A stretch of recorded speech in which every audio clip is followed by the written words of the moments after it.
I'm going to put this, so we're having trouble logging into the Gazette YouTube account. I'm going to put this, we're going to stream on my own YouTube account. I'm going to have my web guy switch out the embed code really quick. And then we'll be up on the gazette.com. So I'm so sorry for the delay here.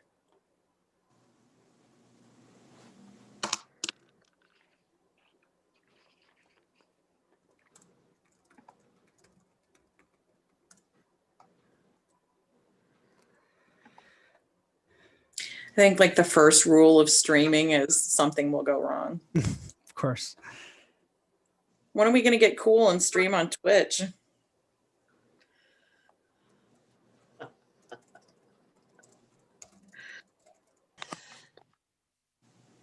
Adam, I saw your guys' Pins and Politics that you zoomed on.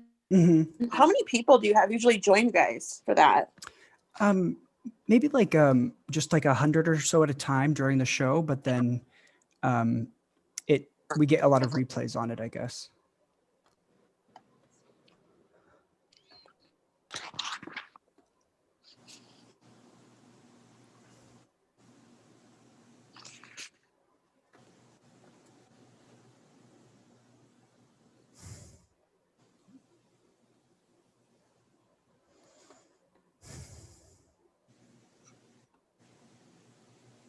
That's coming up on the 28th, isn't it? Pints and Politics. It's at 5:30. I'll send you guys the link if you want to. Looks like it's just it's on their website.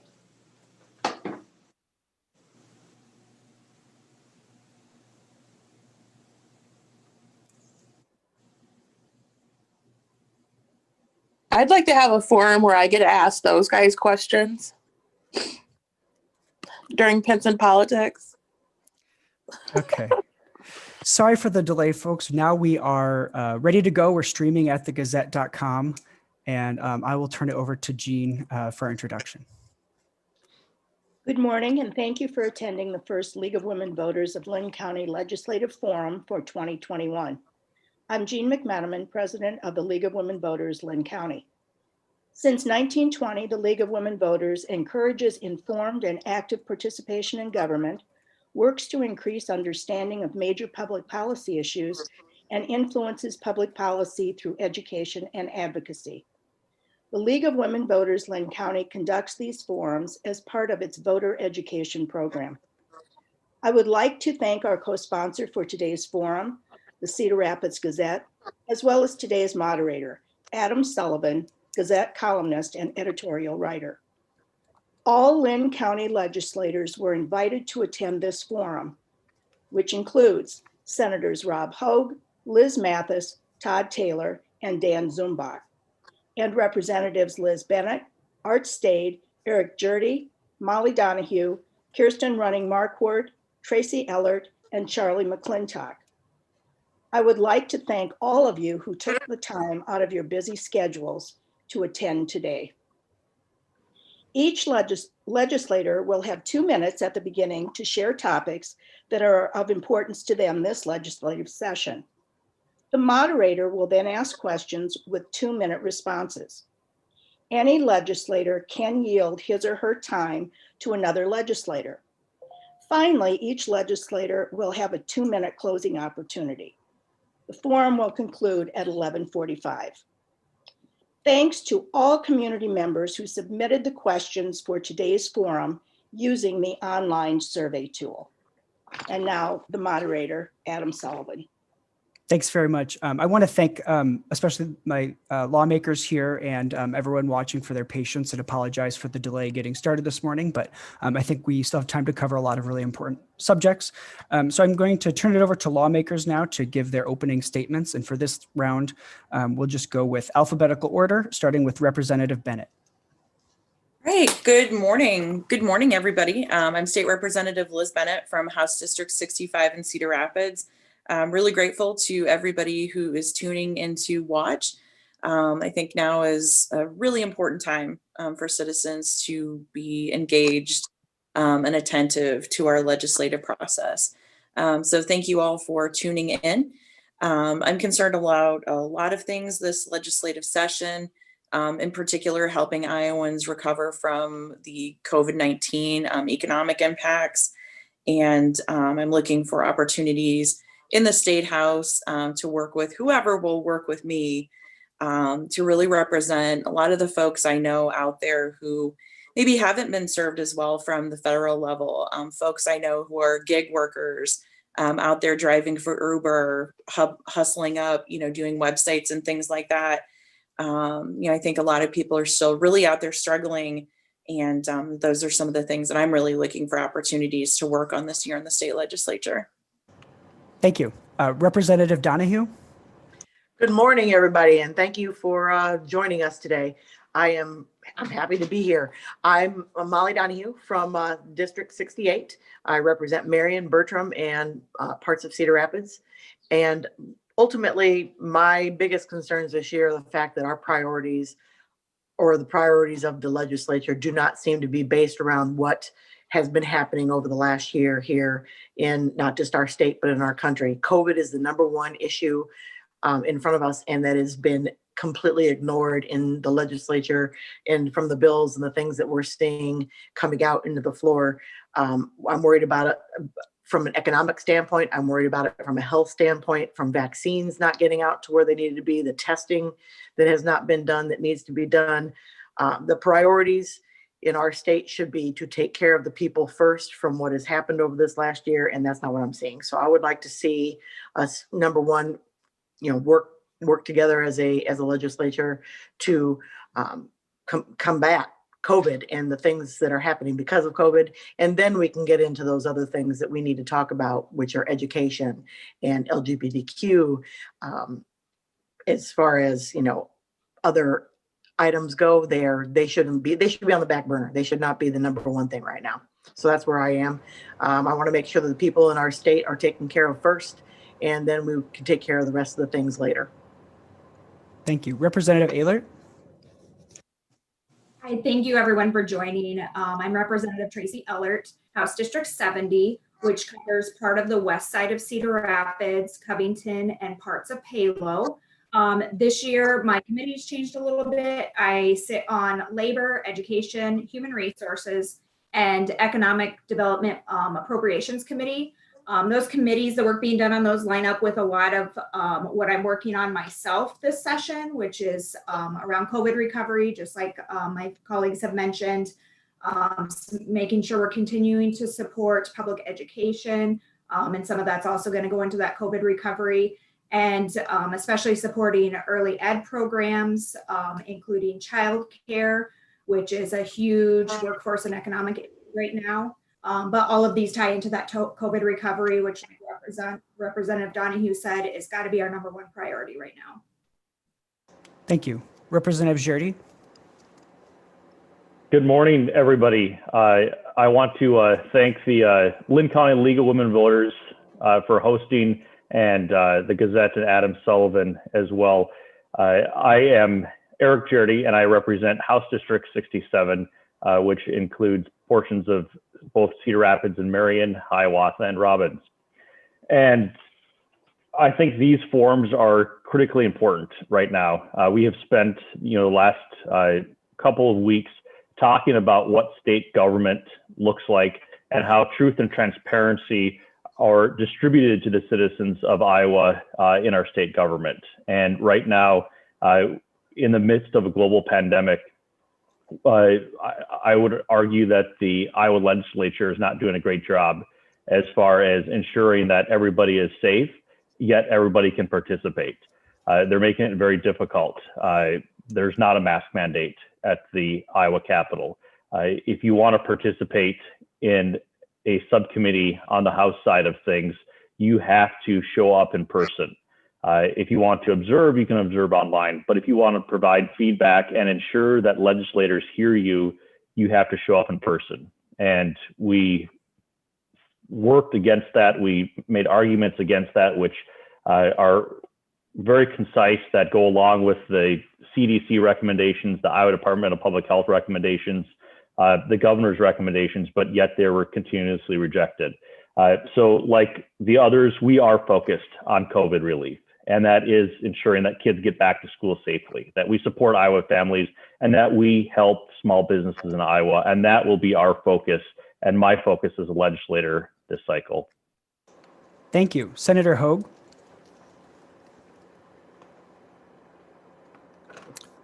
Well, good morning, and thank you to everybody who's organized and has participated today in this historic first ever virtual League of Women Voters Forum. I'm Rob Hogue, State Senator. I represent the people in Senate District 33. And like many of my colleagues have said, the number one issue right now is coronavirus. This is a time for us to survive. This is a time for us to survive. And so my two primary priorities are things that will stop the spread of coronavirus and things that will help people who have been affected by the coronavirus economically or health-wise survive. Just since the Iowa legislature started on January 11th, Iowa has reported, and that doesn't mean these deaths have happened in the last 12 days, but in the last 12 days, the state of Iowa has reported 348 more deaths. That is a staggering number. 15,000, over 15,000 new cases. That's a staggering number. It is urgent that Iowans come together to stop the spread of this deadly infectious disease, and that really needs to be our priority. I hope we can get a chance to elaborate more on this, but one of the issues I've been working hard on is food assistance. Tends to be that people are really generous with charity before the holidays. We're now after the holidays. We're facing a very dark winter, and we need to help Iowans survive this pandemic, this public health emergency that's now over 10 months old. So please, please, please help stop the spread and help people in need. Thank you very much. Thank you. Senator Mathis. Thank you. Thank you, Linn County League of Women Voters and the Gazette for doing this today. I'm from District 34, serve on, since it's a new General Assembly, serve on commerce, healthcare policy, appropriations, ag approps, and veterans. I agree with my colleagues wholeheartedly that our focus is on COVID recovery, where it intersects with vaccinations and vaccine distributions, where we work with the federal government and new administration in doing that. Business recovery, our schools are very tentative right now since the governor has lowered the age to 65 for vaccinations and is also pushing for all in-school learning. How is that going to collide when we don't have all of our school staff vaccinated? And they're very nervous about that. Also around COVID, what this has done to our hospitals and how they recover from COVID, how they recover both mentally for some of their people who have been caring for the sick, and also financially because they've had to lay off workers where there was a moratorium on elective surgeries. So we're going to see not only our local hospitals affected, but a lot of rural hospitals affected and perhaps closure. And then jobs, how jobs are related and retraining is related to COVID. We've heard some downsides certainly about unemployment claims, but the upside to this might be that we're able to fulfill some of our gaps in our workforce shortages, because now we have seen that you can work from home, you can work remotely and live in a place that is up to you. Maybe if you don't want to live in Iowa, but you want to live somewhere else, we'll take your work ethic and we'll fill some of those jobs. Also, school funding, healthcare initiatives, soil health, water quality and quantity, and business. Those are some of the top priorities I think we should be talking about, and not the ones that the GOP has rolled out this week.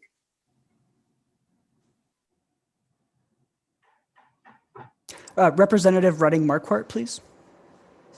Good morning.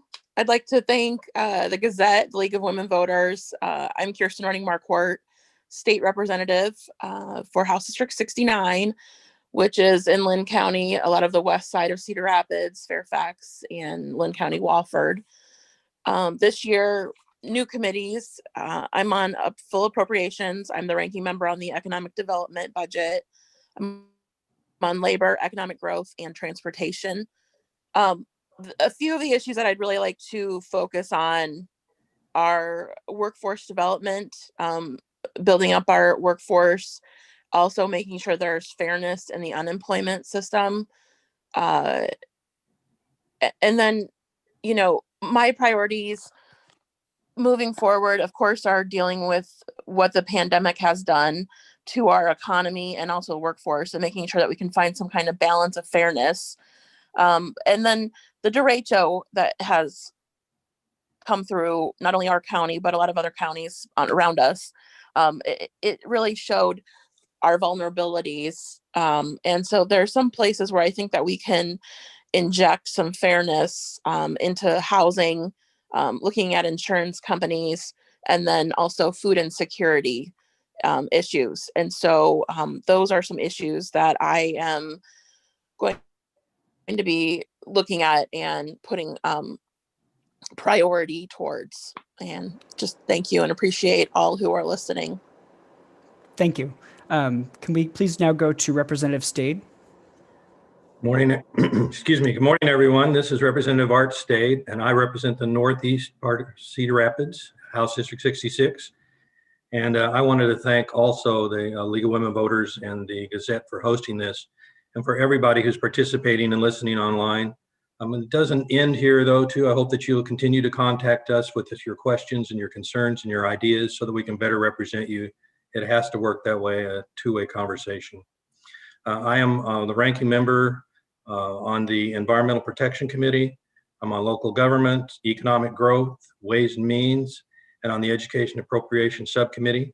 And I agree with all my colleagues here who have spoken that we need to focus like a laser on addressing the issues brought up by the pandemic that are still going on, and recovery for businesses, for families that need our support, and to reopen small businesses, help businesses that are struggling because of the COVID, and protect Iowans from COVID. We need a robust and improved vaccination program where people can get vaccinations and test for free.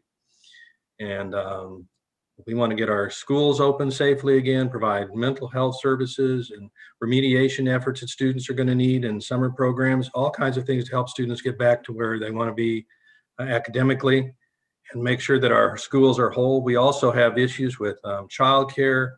Childcare is going to need support, the employees, the providers, and access and affordability. So, I mean, you have all these things to be addressed, and I think we started off on the wrong path where the leadership needs to improve its direction and get after what we need to do as a legislator to help Iowans. Thank you. Thank you. Senator Taylor? Hello. Todd Taylor, State Senator, Cedar Rapids. I represent Northwest and Southwest Cedar Rapids, Fairfax, Covington, parts of Palo, and East Walford, the Linn County portion. In all my years, I do appreciate the League of Women Voters, and today the Gazette also. And we've all expressed that, but I do look forward to getting back together in person at some point. And this is a great opportunity for the citizens to question their legislators. And I know there'll be several questions, and I know we have some different topics, but I'll frame a couple of issues I always like to frame out. Is this year, and my colleagues have heard me say it, I'm on the Appropriations and the Ways and Means Committee. This is the first time I've been on both the Taxing Committee and the Spending Committee. So we'll see how those two work together from a committee point of view. The state's budget is balanced, and we have had a balanced budget for years. We've had a law that required it since 1992 when Democrats put that into place, spending only 99% of our projected revenues. The budgets we have seen are closer to 94%. It's okay to not spend, all that you have, but we have lots of money left over in our checking account, in our reserve funds, in our economic emergency fund, our cash reserve fund, the taxpayers relief fund, and other funds. Our retirement funds and our state obligations to them are full, and they are healthy. So with that, it is a question when we have a derecho and a pandemic that we've had some concern over how we might craft a budget, which is the only thing we really have to do. My priorities are for the COVID recovery plan are speedy delivery of vaccines, helping hurting Iowans, particularly with hunger and housing, build back better, infrastructure, broadband, and of course, demanding accountability. We don't want no bid contracts. We don't want $50 million from this fund to that fund without accountability. My job and my colleagues' job will be to speak truth to power, and it's great to be here. Thank you very much. Did I miss anyone, or did anyone join us since we got started? Okay, well, I want to especially thank the legislators who made the time to come today. And I also want to point out that 2 lawmakers who were invited chose not to attend or had other obligations today, apparently. Those are Representative Charlie McClintock and Senator Dan Zumbaugh. And I do hope, speaking as me, not on behalf of the league, I do hope that they do plan to attend some kind of forums this year, because I think it's important. And I'm glad that these lawmakers made it. So we have questions today. We have questions that were submitted ahead of time by members and friends of the league. And also on thegazette.com, you can submit questions, and we'll get to as many as we can. I want to start out with one question that's not necessarily about legislation. It's actually about conduct within the Capitol. As you all know, the CDC recommends that masks prevent the spread of COVID, but leadership in each chamber has decided not to mandate any masks in the Capitol. So I want each of you to reflect on that. Also tell constituents what you're doing personally in the Capitol to protect yourselves and others. And do you think there's any outlook for some better leadership on this in the Capitol? And for this round, I'd like to start with Representative Donahue. Good morning again. So I would like to say, to answer that, to start, I would say that, 90% of the people that are in the House when we're in there have on masks. And I am appreciative of all of the GOP and obviously the Democrats who are doing that. My fear is that 10% that are putting people in the State House, in the Capitol, that have to work there in danger. We have lots of people who work in that building every single day. They come there to work. That is their job. And they are not being protected as employees of the state in that Capitol. Obviously, we all want to stay healthy as as legislators, so that we can continue to do our jobs and remain healthy for our own lives. But we had a 3-hour debate or a 2.5-hour debate the other day about, whether or not these rules should be put into the House, including making it safer for those who can't come to the House to vote. Let them do that online, like many of the things that are happening over in the Senate. So we have very different rules between the Senate and the House, which is also very difficult to work under. And it would be nice if there was a little more cohesiveness there. As far as what was the second part of that question? I think that covers it. Okay. Thank you. Yeah, same topic, COVID precautions in the House, to Representative Ellert.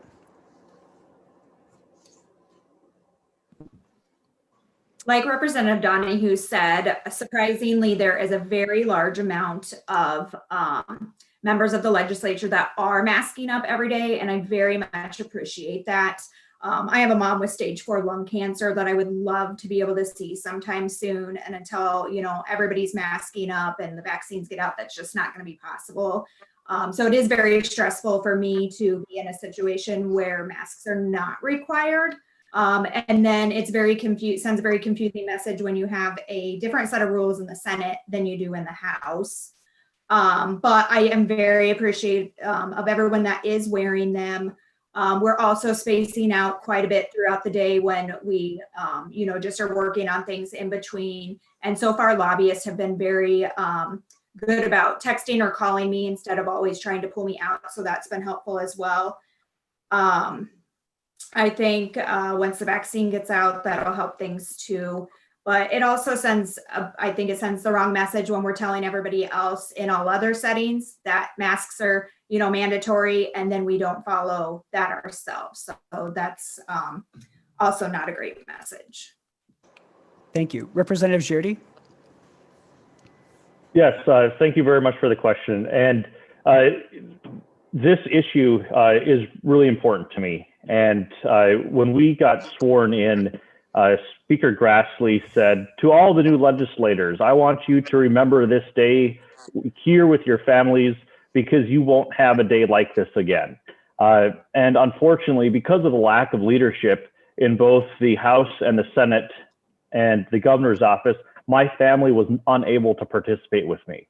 My family was not at the Capitol with me because of a lack of mask mandate. We've been very careful with our children and with ourselves. My twins have asthma, and we're not going to bring them into a setting that is unsafe. We've been careful. We're not going to, for one day, bring them in so they can get me sworn in. So, I thought it was disingenuous to say, while you're here with your family, knowing that he made it impossible for some of us to do that. One thing that we really need to focus on, and I think the lack of leadership in both the House and in the Senate, is cowering to a culture of grievance built on misinformation.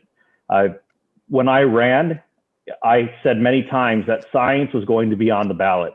And I think this is evidence that it is. As we see the Center for Disease Control, the Iowa Department of Public Health tell us that masks make a difference, yet they refuse to accept that and refuse to implement that, making it very difficult for people and my constituents and constituents all across Linn County to participate in their state governmental process. And as for me, I wear a mask every single day. I social distance. I do not take it off, and it's something that we must do. I do it for myself. I do it for my family. I do it for my constituents and everybody I work with. So I encourage you to continue to reach out to folks and tell them this is necessary. Thank you. Thank you. Senator Hogue.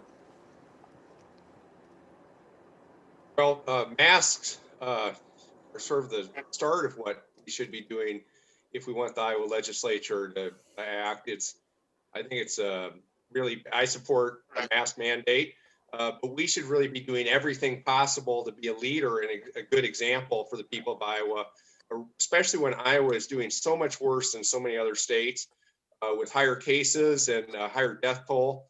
Much higher fatality rate here than in neighboring states like Minnesota and Wisconsin that have a higher density population. We've really squandered as a state the advantages we have. I don't get it because if you love your neighbor, wear a mask, right?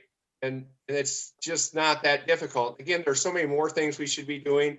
I know that our new Senate Democratic leader, Zach Walz, had suggested that we move the site of the General Assembly to the state fairgrounds or a convention center where we could space out, have it be even safer. And so there are lots of safety things we could be doing that we're not, and it is unfair to the people of Iowa who want to participate but can't because of the unsafe conditions. I thought Representative Jarrett explained it really well at a personal level with his daughters who have asthma. I'm also an asthma sufferer, and I know what it's like to not be able to breathe as well as I want to be able to breathe. And we need to take this seriously. One final thought on the coronavirus. I'm sure we'll come back to it again. If you want to get the economy going again, you have to stop the virus, period. The economy is never going to go again until the virus is under control. That's job one. Thank you. Thank you. Senator Mathis. Thanks, Adam. You asked about the no mandate, the constituents, and leadership. And so leadership can enact a policy. They say they can't, but they can. So that's a little bit of an exaggeration when they say that they can't. The safety that we've seen within subcommittees is an effort, is a good effort. In the Senate, you can join. Anyone can join a subcommittee, and as Representative Donahue pointed out, in the House it's not that way, so there's not a uniformity. We did see on the first bill that rolled out on the death penalty, there were more than 50 pages of comment. So people have found their way to the schedules, the meeting schedules on the legislative website, and they have voiced their opinion. I would have to say watching that subcommittee was enlightening. Everybody had something to say. There were people that wouldn't normally attend a subcommittee. So on the upside, that was good. On the downside, however, the rotunda is filled with people without masks.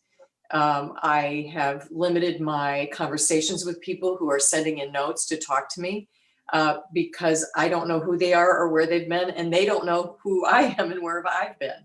I wear double masks.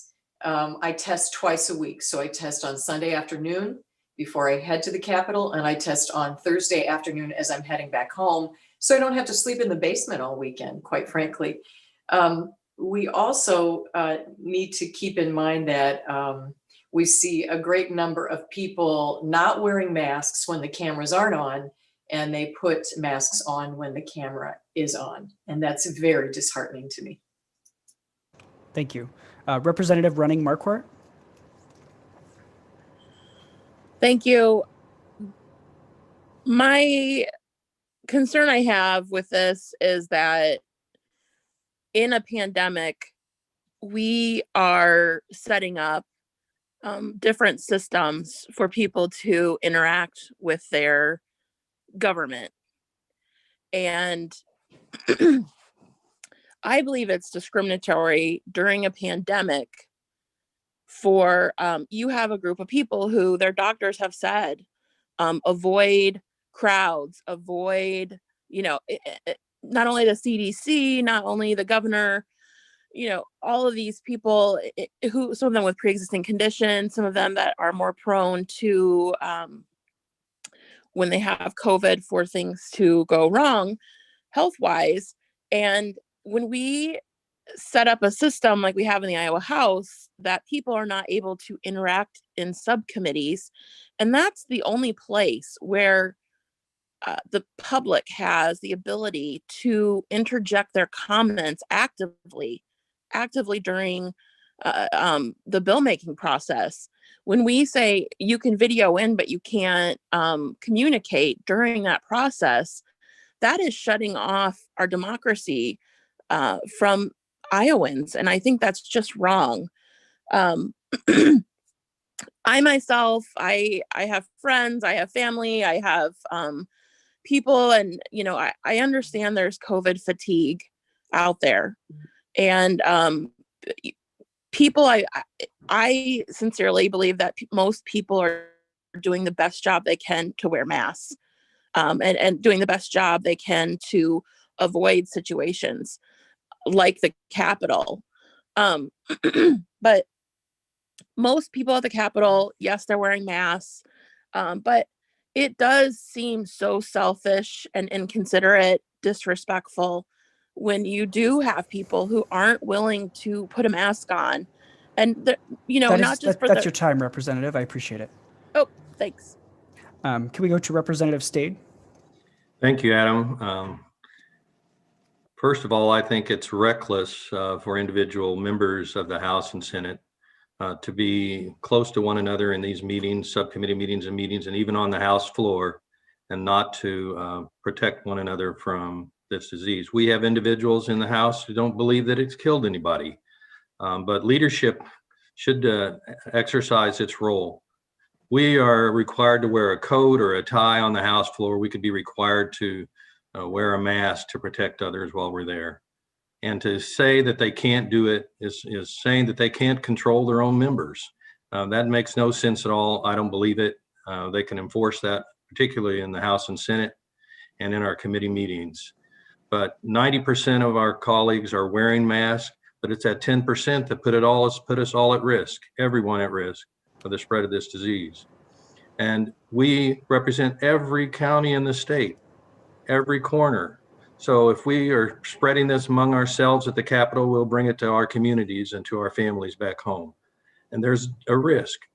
We're not certain that we're doing that, but there is a risk. As a matter of fact, history has taught us already over the past year that there is a great risk.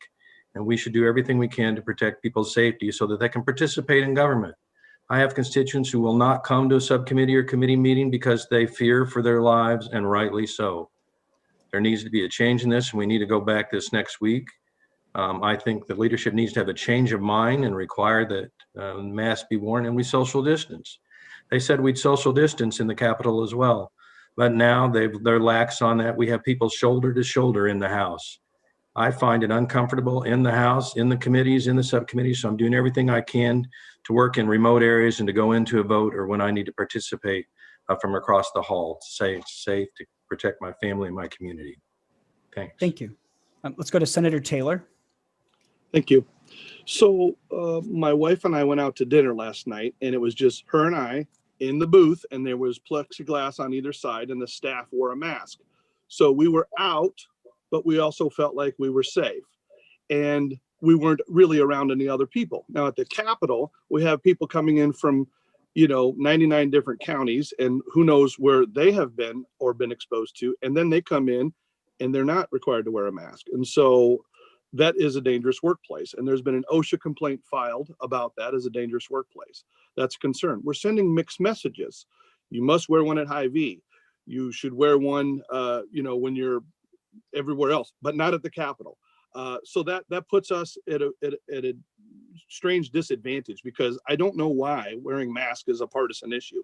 I don't know why we get no answer to the question, why is this not mandated? Well, it must be because they don't want to be told. We don't want the government to tell you you have to wear one. But Hy-Vee can do it because they're a private company. Okay, well they haven't really said that. That's the only thing we are left to speculate on. So it's a mixed message, and it's kind of sending the wrong message. And I agree with Senator Hogue, where look, we've got to get the pandemic and the coronavirus under control, and it starts with the mask, the hand washing, and the social distancing. Okay, I will acknowledge that they do have hand washing stations in the Capitol. This summer, when we had to suspend the session and come back, they had temperature checks at the door. There's no temperature checks at the door that the legislators go in. There may be at the public entrance, but we could do more, and we should. Thank you. Thank you. And last for this round, Representative Bennett, please. All right, thank you. I'm fired up about this, and I've been waiting this whole time to speak about it. So, I have a couple points to make with this. First off, starting off with the workers in the Capitol. It's concerning to me that we have, maybe about 10% of the legislators that feel that they are so elite and so special that they have the right to come into a work environment and expose everybody else to a potentially fatal illness. I don't think that's right. There are people, those folks can control, these legislators, they can decide what times they're in the building, et cetera. There are other people in this building who are feeding their families and making their livelihood in this workplace. I think that when we accept our roles as public servants, there are things that we accept that we're going to do. So I think that wearing a mask should be one of those things. Number two, I'm really concerned at the ways that this is limiting public participation. Again, as public servants, I think we accept that we are going to do things. And my view is that we should take government closer to people. This is something that makes it harder for people to participate. Over on the House side, apparently leadership has decided that people are not going to be able to submit their comments digitally during subcommittee meetings. And that's ridiculous. 12-year-olds and 13-year-olds can figure out how to use technology to communicate. It's 2021. Why can we not do that in the House of Representatives? And the answer is that apparently the will is not there. The decision was made to close off this way of communicating with elected officials to the public. And I think that's very disappointing. We can do better, and we should do better. Thank you. Thank you all for your thoughts on that important topic. I want to change focus here a little bit. As you all know, there are a couple controversial proposed constitutional amendments. And I'd like to give you, to do a round on each of those. I'd like to start with the proposed amendment about abortion rights, which to my understanding would clarify that the Iowa Constitution does not protect the right to an abortion. So I'd like each of you to explain why you support or oppose that measure. And let's start with Representative Ellert.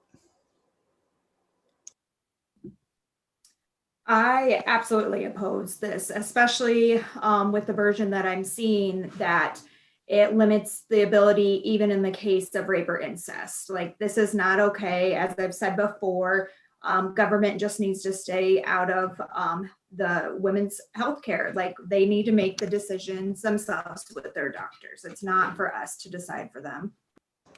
Thank you. I'd like to shake up the order on this one a little bit. Let's go to Senator Mathis.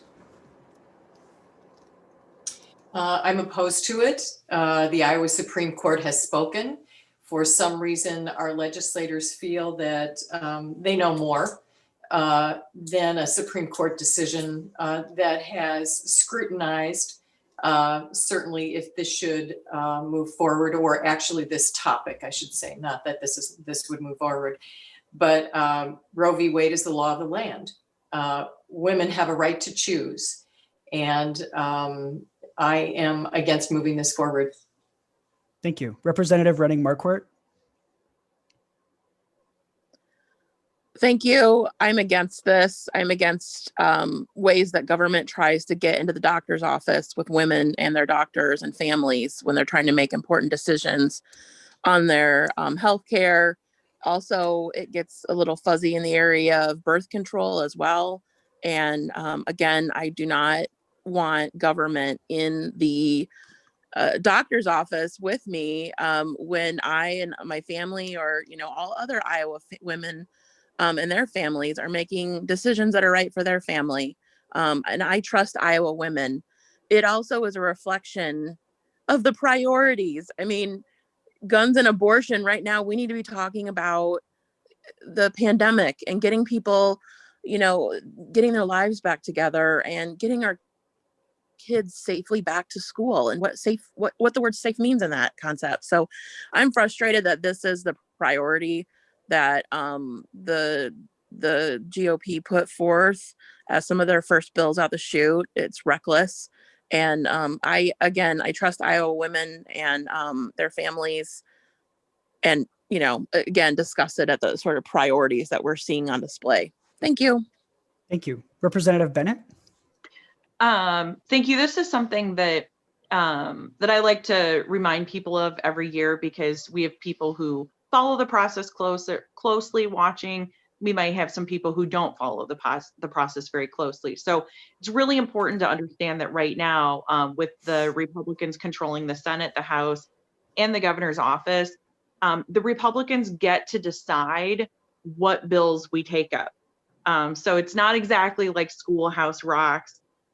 Literally, they get to decide, this is what's going to go through subcommittee, this is what's going to go through committee, and this is what's going to go on the House floor. So it's really disappointing to me that, I have friends and neighbors who are worried about getting evicted, worried about buying groceries, worried about finding another family sustaining job after being laid off. And these are the things that have been fast tracked. I think that all of the energy that we have right now should be going towards helping people recover from this, helping people not get evicted, things like making sure that people can get health care. And this is what the priority has been. I also find it ironic that, we have members of the Republican Party right now standing up and saying that something as simple as wearing a mask is a critical restriction on their liberty, yet at the same time supporting legislation that would so crucially interfere in a person's right to make their own reproductive decisions. So somebody thinks that their liberty is being infringed by wearing a mask, thinks that it is okay to tell another person what happens with the most intimate, the most personal decision that a person could ever make. So it really tells you a lot about priorities. I strongly oppose this bill, and will be speaking loudly against it. Thank you. Representative Donahue. Once again, I am strongly opposed to this bill. As Senator Mathis said, the courts have spoken. Roe v. Wade is the law of the land. This is something that the GOP has decided is a priority in the middle of a pandemic, when we are trying to help people who are food insecure, who are losing their homes, who aren't in school because it's not safe for them to be there and their parents are keeping them home. They can't work because they have their kids at home. There's so many things that are going on that we should be dealing with other than this bill. But I strongly oppose this for many, many reasons. And the other part of that is, the more they push against abortion, the higher the abortions go. Because what all of these plans do is help educate families and women so that they can prevent unwanted pregnancy. And many of these abortions are medically necessary to save the life of the mother. There's just so many different things, and rape and incest. There's so many different things that bring this, to my mind, why it should be opposed by everyone. And then there's also the fact that our governor throws these out there and then ends up in the courts, and we throw more tax dollars away every single year when the courts have to see these cases, and it costs money, and we just need to get out of the medical waiting rooms and hospital rooms with women. So there's where I am opposed. Thank you. Thank you. Representative Girardi? Yeah, thank you for the question. I guess when we talk about this, I'm looking at my screen right now, and I see 6 very smart, intelligent, strong, independent women. My question is why does the Republican Party not have full faith and confidence in the intelligence and the decision-making process of the millions of women in the state of Iowa? I, for one, do. I live with my wife, and I've got 3 daughters, and I have full faith and confidence that women can make medical decisions on their own or with their physician or whomever they else may choose, but they're not going to choose a legislator sitting in Des Moines. And furthermore, I would like to see what the blowback would be if all of a sudden we wanted to change this around and get in the physician's office with a man and tell them what they can and they cannot do. I think this is absolutely ridiculous, and I will not be supporting a constitutional amendment. Thank you. Senator Hogue?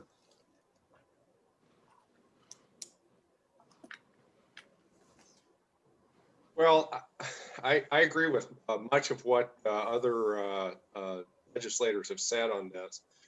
I am not in favor of the amendment. I do want to just add a couple things. I don't like abortion. I don't think anybody likes abortion. I think people recognize there are circumstances where women need to be able to make that decision on their own with their doctor rather than having government interfere with it. And I would just say this, if you look historically at the data, Democrats have been much better at preventing abortion and reducing the number of abortions than Republicans have. And when Governor Branstad and the Republican majority eliminated the state family planning program in 2017, since then, Iowa abortions, the data appear to show that Iowa abortions are up.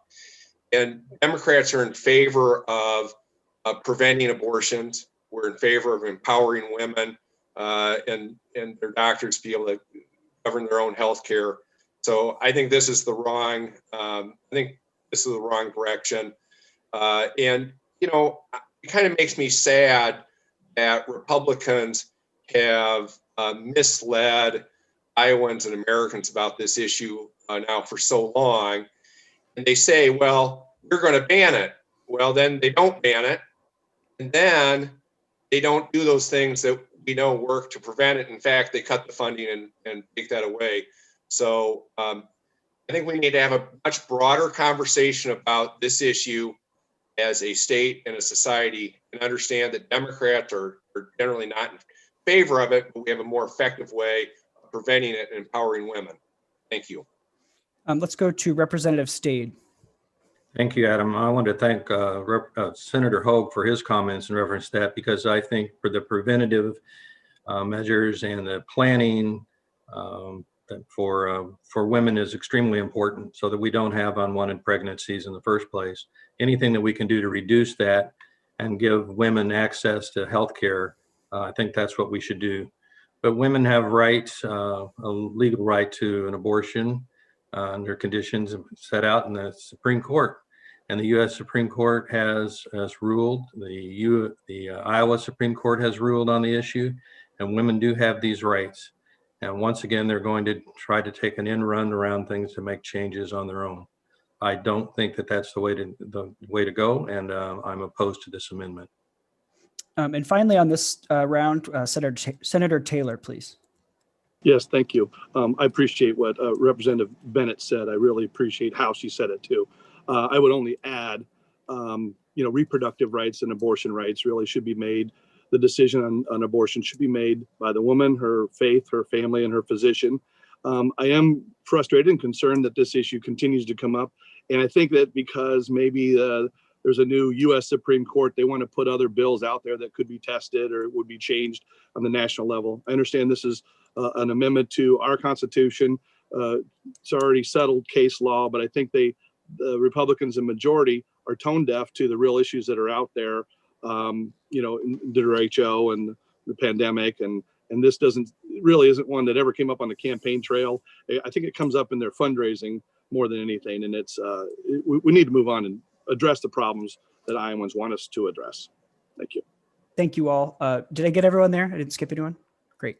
Unfortunately, we already are running short on time. And again, I apologize for the late start that we got. So I do want to move on to closing statements. So you all get a full 2 minutes to reflect and give us your parting thoughts. And also, obviously, there's a lot that we didn't get to cover today. So if you want to name a couple more issues to encourage folks to keep an eye out for this year, that would be great. So 2 minutes each to close us out. And let's start with Senator Taylor on this one. Okay.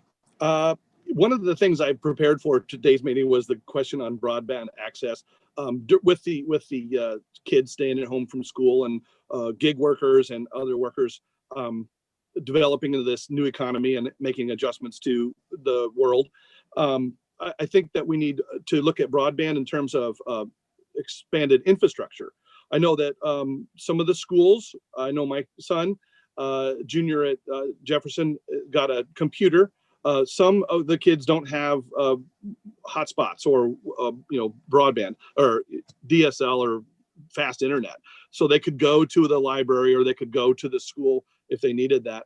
I think we need to expand that access, that opportunity. The governor has some proposals on that. I know that I was looking at one of the telecoms, T-Mobile has got some ideas they're doing, and I'm on, and others, of course. But I'd like to look at broadband as a bigger picture than just broadband and say infrastructure, computers, hotspots, and for businesses and students. And Future Ready Iowa for workforce development. We need the small business recovery. The development of the budget, as I said, is going to be something that we must do.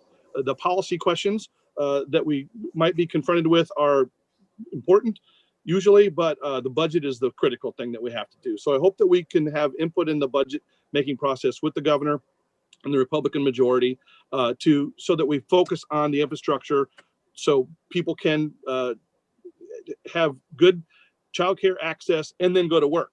And I think that the economy will bounce back if we work together, and I'm glasses half full kind of guy. And so I'll leave it at that, and thank you. Thanks very much. Representative Stade.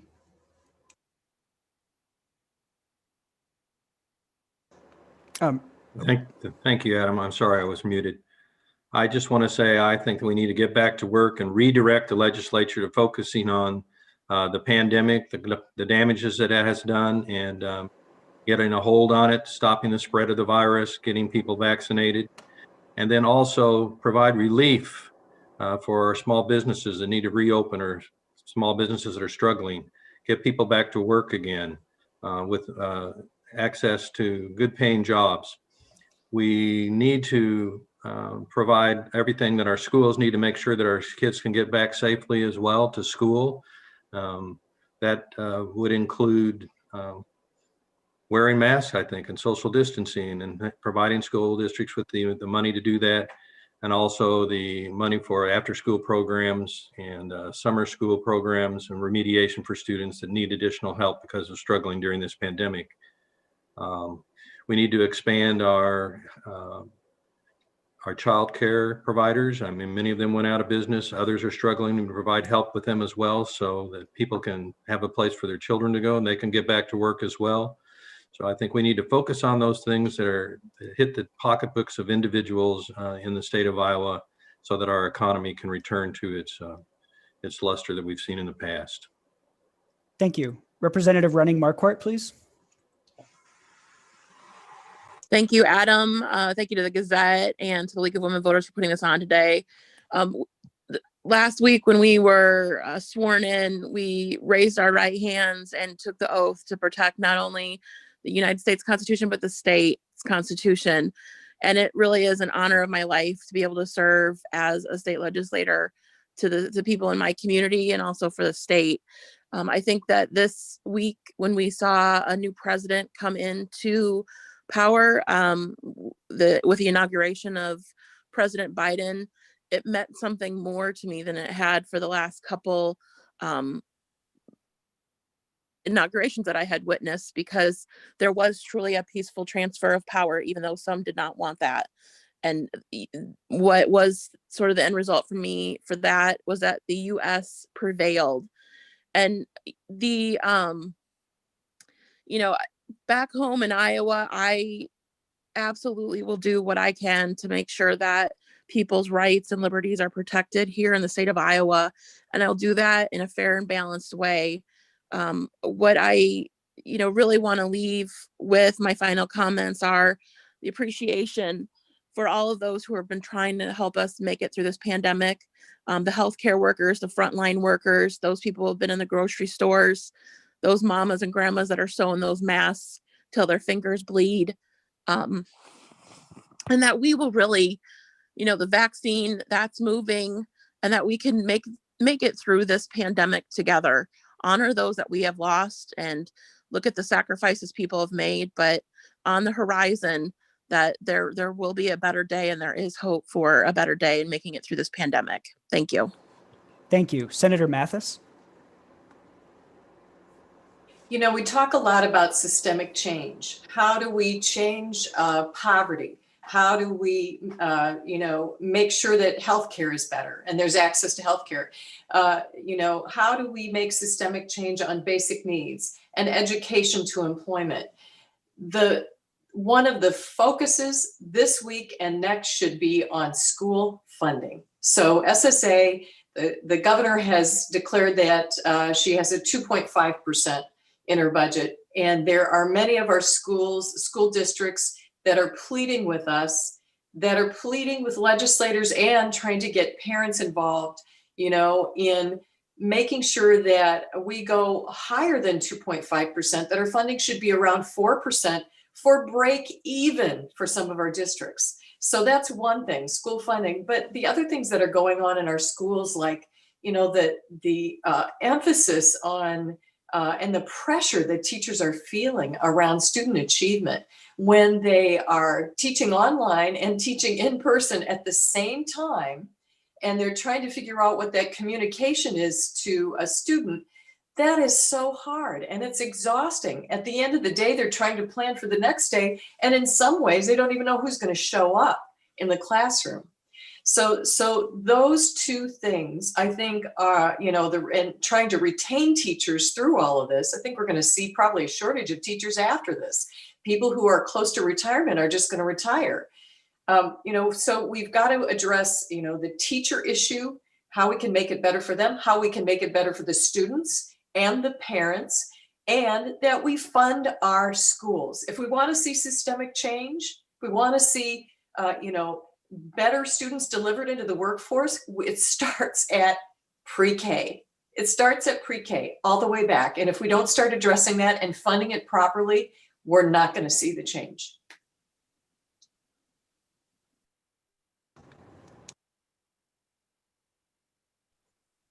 Adam, we couldn't hear you, but I'm going to guess you called my name. Excuse me. Thank you. Yes. Okay. Well, thank you again for this opportunity. Obviously, we've talked a lot about the coronavirus prevention, coronavirus relief. I wish the legislature was talking about food assistance right now, because there are people who are going to need help through the rest of this winter. I'd like to be talking about a multiracial democracy and really thinking about how we do that in Iowa. And I have to say I've spent a little more time than I should have mourning the loss of Henry Aaron and thinking about his life in the major leagues dealing with racism. We need a green climate solutions recovery. We need the jobs, farm income, the health benefits of those climate solutions. And unfortunately, what we're talking about in the Iowa Senate this week is probably the top issue is going to be the death penalty in the Senate Judiciary Committee on Tuesday. We don't know that's going to be on the agenda Tuesday, but we've had indications they're going to have it on that agenda for Tuesday at 3 p.m. And whatever you feel about that as a moral issue, I just have a couple other things I want people thinking about and then encourage people to advocate. We haven't had a death row in Iowa since 1965. So the first thing we have to do is build a new death row. Estimated cost of that is $13.4 million. Then you'd have to staff it. So think about that. Second thing is, it's really nice for these people to get all hot and bothered and say we need to kill these people. Since Branstad and Reynolds came back in office in 2011, we've had 65 unsolved cold case murders. That doesn't include any of the murders in 2020 because they're not cold yet. So let's put our resources to solving murders. By the way, Branstad eliminated the cold case program. Senator Taylor will remember this in 2013. So let's solve the murders, bring people to justice. We have life in prison without the possibility of parole, and just stop this death penalty debate right now. Thank you. And thanks to League of Women Voters for joining me by saying stop there. I like that. Thank you. Representative Jardy, please. Yeah, again, thank you very much for the League of Women Voters and Adam and the Gazette for hosting this. I was elected by the folks of House District 67, and during this process, I had a pledge as a campaign, and I pledge this again as a representative.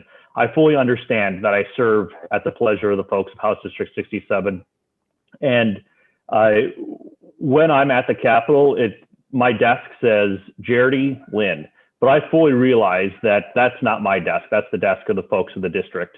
And I will continue to bring your voice and make sure that your stories are heard. And I took that opportunity on the first opportunity we had to debate anything on the State House. And I spoke up to ensure that everybody has access to their state government by ensuring that I speak out in support of a mask mandate. I am serving on state government, agriculture, Veterans Affairs, and Ways and Means this year. And I think a lot of what we need to focus on is a result of COVID-19, and not directly related, but because of COVID-19, it's highlighted areas of need in our state that maybe we haven't looked at before. And I think that some areas that I know we need to focus on right now, as others have mentioned, is education funding. Now is not the time to starve public education. And as Senator Mathis said, from pre-K all the way through our community colleges and our region institutions, people depend on that. Small business recovery. As I drive around House District 67 in Linn County, I know there are small businesses that are hurting for business right now. And it is our duty to ensure that we help them survive and we make sure that they're ready to go in the future. Ensuring that everybody has access to quality and affordable health care. That's evident right now. Not just my own health care, but somebody else's health care we know can now affect us. We need to make sure that we are healthy and our neighbors are healthy. And I'm going to stop and thank you very much. Thank you. Representative Ellert, please. Thank you. And thank you for all our listeners for listening to us today. A few of my colleagues mentioned, we got to work on getting people back to work and invest in education. That means we've got to invest in childcare. All our, workers, they need childcare for their children. That means we've got to invest not just pre-K through 12, but starting at birth, because early childhood education really starts at birth. I found out on Thursday that just in Linn County alone, since COVID, we've lost 24 of our child care programs. We've lost 20 child development homes and 4 licensed centers. Now, maybe 24 doesn't seem like a lot, but when you multiply that by how many slots each of those programs could take, that's a lot of lost childcare slots when we're already in the middle of a childcare desert. So, we need those slots, not just for our workers, but for the early childhood education of these children too, before they even enter those pre-K and kindergarten classes. But we absolutely have to make sure that we're funding the schools appropriately. Representative Donahue, Representative Jardy, and myself, we all work in the Cedar Rapids Community School District. So we have been experiencing this firsthand. We're still all there when we're back in the district on Fridays when we're not at the Capitol. And our school district here is going to need a lot of recovery. We need 4.8% to break even. So this 2% or 2.5 that's being proposed is not going to cut it here locally or at some of the other districts. Public education is so vital to Iowa, and we've got to make sure that we're investing properly. Thank you. Let's go to Representative Donahue. Thank you to the League of Women Voters and to the Gazette for hosting this morning. I just want to reiterate, all roads lead from education. Our state only can be good if we have great education. You're not going to have great jobs coming to the state if we don't have great workers graduating from great schools to take those jobs. We aren't going to have those businesses running, small businesses opening up and adding to our economy if we don't have people coming to Iowa for those education and for those jobs. We need to make sure we're funding education. There's never a time to underfund education, but now is definitely the worst time ever because of all the things that have happened with COVID. But I also want to add that there's a whole lot of places in Iowa that also are struggling because of the derecho. They got double whammied this year. So we have lost businesses, we have lost homes, we have lost jobs. There's just so much loss here. And I think because of COVID and the derecho hitting in this particular area, we always knew that there were issues with food insecurity and housing and education gaps. Now we know just how broadly that those problems are in our state because of these things that have happened over the last year. So we need to make sure that we're working on COVID, and then making sure that with that we're getting kids back to school, which will help parents get back to work, which will help the economy. But we still need to make sure that we're spending that money that in the right places to make sure that the right people are getting it to help our economy recover. Thank you. And finally, Representative Bennett, please. Thank you. Thank you again to the League of Women Voters, everybody watching from home. I think 2021 gives us an opportunity to truly build back better. And what that means is looking at the ways that we use our resources as a state, building from the ground up, making sure that people in Iowa can get an excellent education, making sure that the policies that we write and the bills that we file say not only that Iowa is open for business, but that if you want to bring your business here and you want to bring your folks here, that those folks will be welcome there. Something that we haven't talked about is that we've had a number of anti-LGBTQ bills filed in the legislature this year.